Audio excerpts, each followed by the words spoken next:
Voters in New Jersey and Virginia are heading to the polls today to choose their next governors, and those races could provide key clues about the political climate really across the country. Republican Governor Chris Christie's second term is coming to an end in Jersey. Democrat Phil Murphy is a heavy favorite in his race against Lieutenant Governor Kim Guadagno. But in Virginia, things are much closer. Democratic Lieutenant Governor Ralph Northam is in a tight race with Trump-backed Republican Ed Gillespie. President Trump weighed in on this earlier today from South Korea. He tweeted, "Ralph Northam will allow crime to be rampant in Virginia. He's weak on crime, weak on our great vets, anti-Second Amendment, and has been horrible on Virginia economy. Vote for Ed Gillespie today." And here's how Gillespie reacted to those tweets in an interview this morning. Well, I appreciate his support, and any governor of Virginia has to work with the President of the United States. The fact is 20 cents of every dollar in our economy in Virginia is a direct federal dollar. We need to make sure we're building more ships and submarines in Newport News, that Norfolk remains the largest naval base in the world, that we dredge the channel in the port of Virginia, and that we are getting more of our transportation dollars that we send to Washington, D.C. spent here in Virginia as we see fit. And I'll be able to work with the President and the Vice President and the Cabinet to get those things done. That's important for the people of the Commonwealth of Virginia. Let's bring in Lynda Tran. She's a CBSN political contributor and a founding partner of 270 Strategies. She was also communications director for Virginia Senator Tim Kaine during his time in the governor's mansion. So this is a state, obviously, that she knows very well. Lynda, I thought that interview was really interesting. The candidate there, Ed Gillespie, seemed to more or less pivot away from the question that was directed at him regarding President Trump's support. He said, "I appreciate the president's support because you need that to work. You know, any governor needs to work with the president." But then he went on and listed all these other things. It sounds like he's a little uncomfortable, although he wants to at least tap into the president's base of support. Yeah, I think that's totally right, Vlad. And of course, Ed Gillespie has been walking this tightrope throughout the entirety of the Virginia gubernatorial race this year.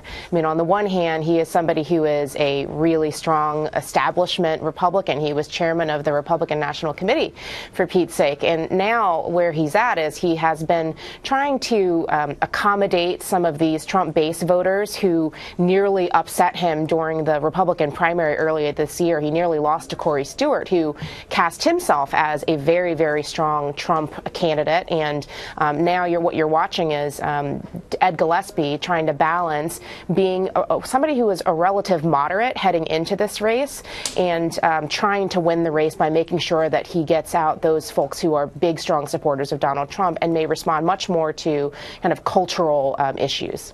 Yeah, in fact, we were talking about this the other day, Vlad, that it's sort of, there's echoes of Willie Horton and the welfare queens in their limousines and what some people would say dog whistle slogans that we're seeing that, you know, some have accused Ed Gillespie of sort of throwing out there, sort of raw meat. What do you make of how this campaign, his campaign, is being run? Well, you know, it's funny. Some folks from the Republican Party have been tweeting precisely what you're saying, Anne Marie. In fact, I think I saw a tweet earlier this morning that said something like, "Ed, the dog whistle's pretty loud here." I mean, as we've seen, Gillespie has focused on things like Confederate statues. He's focused on NFL players protesting by kneeling during the national anthem. And, of course, he's definitely focused on this whole issue of sanctuary cities in Virginia, the irony of which there are actually no sanctuary cities in Virginia. It's not a policy that's broad across the state. So he's definitely trying to echo some of the cultural themes that Donald Trump has from the Oval Office. But on the other hand, he also understands, and I think that we saw that reflected in this interview, that at the end of the day, Virginia is a place where people tend to value pragmatists, and the message that whomever sits in the governor's mansion is going to need to work with Washington actually makes sense. So what's at stake for Democrats today, Lynda? This is a state that Barack Obama won twice. Hillary Clinton won it, as you know, in 2016. What will it mean for the party if they can't win a governor's race there?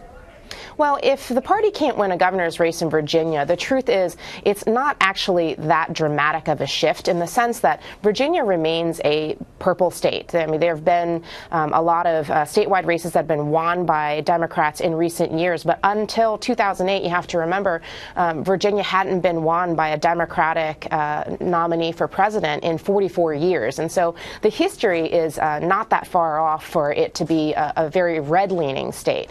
That said, Republicans haven't won the governor's mansion since Bob McDonnell did in 2009. And so this would be a big win for Republicans. And for Democrats, part of what you're seeing at stake today is the sense that there needs to be some sort of a shift on the national level, that if we win in Virginia, it will be a marker that demonstrates a sense of resistance against Donald Trump and the vision and the policies that he's been promoting from his office, and is hopefully a marker for what may come in 2018. Lynda Tran in Washington for us. Lynda, always good to see you. Thank you.